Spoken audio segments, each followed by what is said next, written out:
Hey, this is The Good Pod Guide, and I am your host, Lauren Windle. I'm not flying solo today. I'm here with Felix from the Good Pod Guide team, who's going to help me unpick today's pod.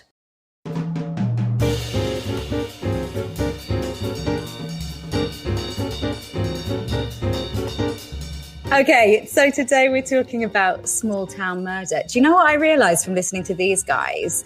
They're really careful about pronouncing everything properly because they're afraid of everyone on Twitter attacking them. And then it occurred to me that I'm really bad at that. Like in our first episode, which was on Serial, I pronounced Sarah, the presenter of that's name, massively famous, as Sarah Coing, I think I said. And it's actually Koenig. Ooh. And it has taken all of my strength now to go back and re-record that, like the whole thing, just because of that one word. Just send me an audio snippet and we'll chuck it in. We'll find a way to sort of mix it into the. I have literally laid awake thinking about that. So hopefully she doesn't listen and get offended. Right, let's talk about small town murder properly now. It's quite funny because we had differing views on this one. I really liked it. What did you think? I've just sort of listened a bit more to go back, and it's not that I didn't like it. I did like it. It's just it's not one of my favorites.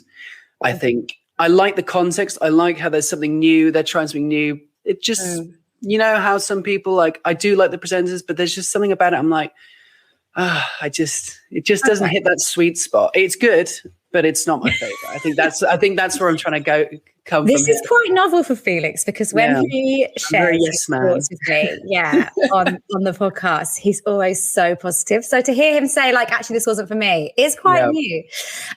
So small town murder is these two guys, James, oh my gosh, having just said about pronunciation, Pietragallo. You try that, Felix. Pietragallo? Oh, that's definitely better than mine. Okay, fine. Maybe. Yeah, I think that's right. And Jamie. If you can get Jamie's name right, we're all good. Jamie Whisman?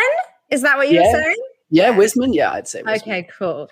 And it's a weekly podcast on murders that happened in small towns. They are comedians, so they do offer this disclaimer that they are going to make light of these kind of things, but also, you know, they take the gravity and the experience of the victims very seriously. They go into a lot of detail about the demographics of the town. They really set the scene. They talk about what the population looks like in terms of wealth, in terms of race, in terms of religion. I kind of quite like that. It's a little taste into these little places that I'm so unlikely to ever visit. It does get quite grisly. There are a few episodes that I particularly liked, but what did you find that you were drawn to? It was, I think, episode 68, definitely. Too many dead husbands in Gun Barrel City, Texas. I mean, Texas in itself sounds like a scary place, you know. I've heard the stories, and you know, to hear about these small little towns. So James goes in depth on the life of an erratic woman named Betty Lou Beats and how she got away with some serious crimes before her final demise. And you know, it was just one of those ones. It's Texas. It's full. There's a lot of murders in this one, and when you sent me the email about this, you put in it spoiler: lots of murders. I mean, are we even shocked? No. Yeah. But I thought it was good to know. It's funny that you associate Texas with like a kind of being a scary place, because in my mind, it's like a root scooting, barn dancing, chicken wings. In my mind, it's just the Texas Chainsaw Massacre. That film changed me, and that's just... So I've not watched that. Watch that. Scary. But then again, you know, I work with people who go to Austin. Austin sounds amazing. And a friend I work with is like so into country. He's like, oh my God, there's so much country there. And I'm like, have you seen the film with a chainsaw and some, you know, not into the chainsaw. It's not for me. So I quite liked episode 32, Broken Bones and Brutal Murder in Baraboo, Wisconsin. And what drew me to this was literally just the fact that Baraboo, Wisconsin is a circus-themed town. Did you know that they had themed towns in America? Absolutely not. But then it doesn't surprise me anymore. You know, we've covered Louis Theroux. We've had a big deep dive into what comes out of that place, and nothing surprises me anymore. Well, there's apparently also a Santa Claus, Georgia, which is mind blowing to me, and it has raised the question, like, do you think that's themed all year round, or just from like late October till Jan? Surely not. I mean, we've already touched upon. There's a lot of strange people out in the States. Not everyone, of course, but I wouldn't even put it past them. Maybe. But then, you know, I do work in my downtime. I do work at a company called the Christmas Decorators. Basically, it's just Christmas for the November through to December is just hell on earth. You're, you know, getting these giant baubles out. You're trying to organize all these like calls are coming in, trying to organize all this Christmas decorations. The rest of the year, it's just in this big warehouse, and it's just so creepy. There's just like Santa. And you're like, oh my God. I love how you've described that as what you do in your downtime. Like in downtime. It's not well. It is work.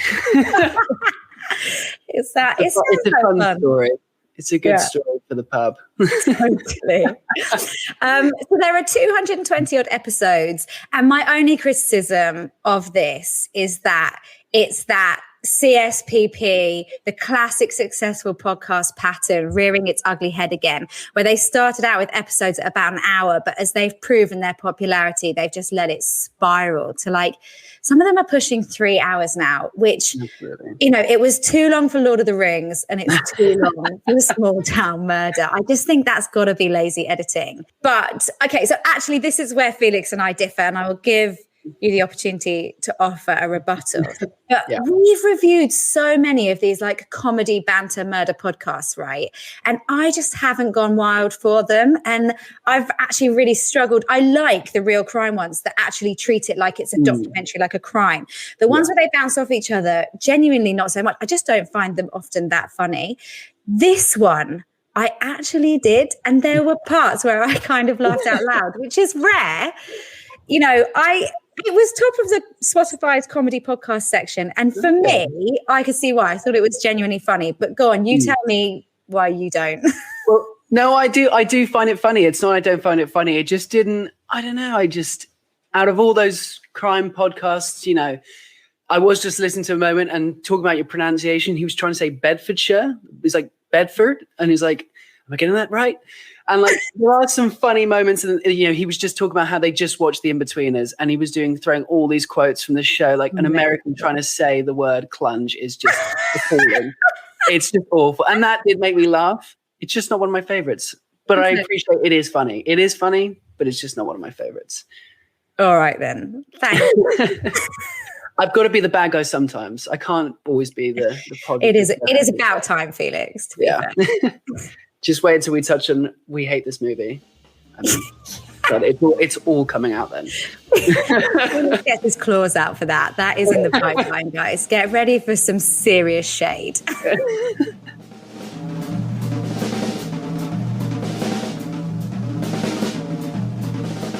In the next episode, you can hear me imitate the Biker Grove soundtrack that is so familiar to people of a certain age. People of a certain age is actually a really horrible phrase, isn't it? I'm not going to say that again.